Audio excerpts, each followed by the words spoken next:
Assalamualaikum warahmatullahi wabarakatuh. Perkenalkan, nama saya Felandia Mas Suparman dari Fakultas Ilmu Sosial dan Ilmu Politik semester 2. Nah, di sini saya akan membuat satu video singkat dari mata kuliah Teori Politik dengan judul Teori Feminis dalam Politik, yaitu memahami gender, kekuasaan, dan ketidaksetaraan.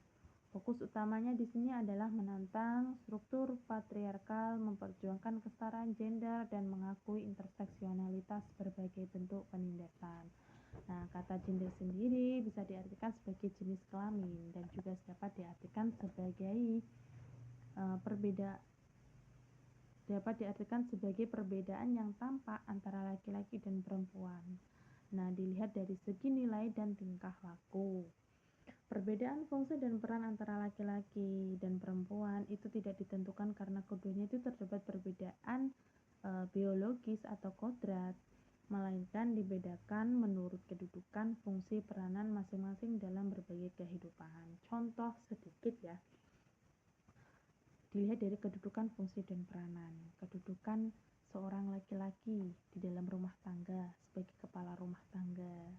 Fungsinya seorang laki-laki, seorang bapak bekerja, mencari nafkah untuk anak-anaknya, peranannya, fungsi dan perannya seperti itu. Kalau perempuan sebagai ibu rumah tangga, memasak, mengurus anak, bersih-bersih dan lain-lain. Nah, terus apa sih yang dimaksud dengan ketidaksetaraan? Ketidakadilan gender itu merupakan bentuk pembedaan perlakuan berdasarkan alasan gender. Ketidakadilan gender bisa dialami oleh laki-laki maupun perempuan. Namun saat ini perempuan lebih banyak mengalami ketidakadilan dibanding laki-laki.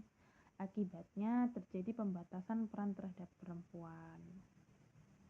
Nah, di sini adanya pembatasan peran terhadap perempuan itu yang mengakibatkan ketidakadanya kesetaraan gender.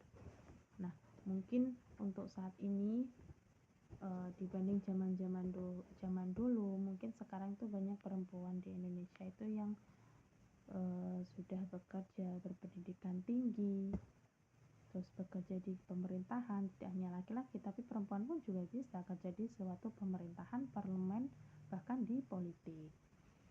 Banyak sekarang untuk para perempuan itu terjun ya ke dunia politik, bahkan contohnya saja di dunia artis banyak juga yang tertarik untuk di politik, duduk di partai politik. Nah, dari situ tetapi mereka itu tidak sebagai pengambil keputusan. Nah, dari sini bisa dijelaskan bahwa belum adanya kesetaraan gender. Terus apa sih yang menghambat adanya ketidaksetaraan gender? Ketidaksetaraan gender itu diakibatkan ada beberapa akibat, yaitu salah satunya yaitu nikah di usia dini. Nah, di usia nikah dini, umur 18 tahun sudah nikah, terus punya anak, terus akhirnya dia mengurus rumah tangga, mengurus anaknya saja. Seharusnya di usia 18 tahun, kalau tidak ada kekerasan seksualitas, mungkin mereka harusnya setelah umur 18 tahun dia kan lulus sekolah SMA, lulus SMA dia harus mungkin bekerja, kalau yang mampu ya melanjutkan ke jenjang pendidikan yang lebih tinggi. Adanya keterbatasannya perempuan di situ yang mengakibatkan mengalami ketidaksetaraan gender.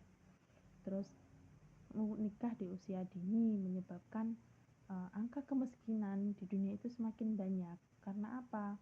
Di usia segitu dia sudah mempunyai anak dan dia sudah tidak bisa mungkin kurang untuk mau bekerja, untuk jadinya terbatas gitu loh kalau dia sudah nikah di usia dini.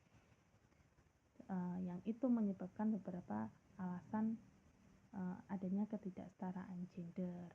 Nah, kesimpulannya di sini ya menurut saya yaitu politik berfungsi sebagai kerangka kerja penting untuk memahami dan mengatasi gender, kekuasaan, dan ketidaksetaraan dalam masyarakat. Dengan menantang struktur patriarkal, memperjuangkan kesetaraan gender, dan mengakui pengalaman yang beragam dalam gerakan feminis.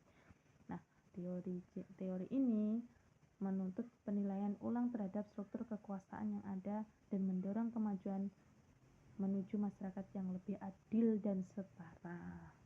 Mungkin itu yang bisa saya sampaikan. Semoga bermanfaat. Terima kasih. Wassalamualaikum warahmatullahi wabarakatuh.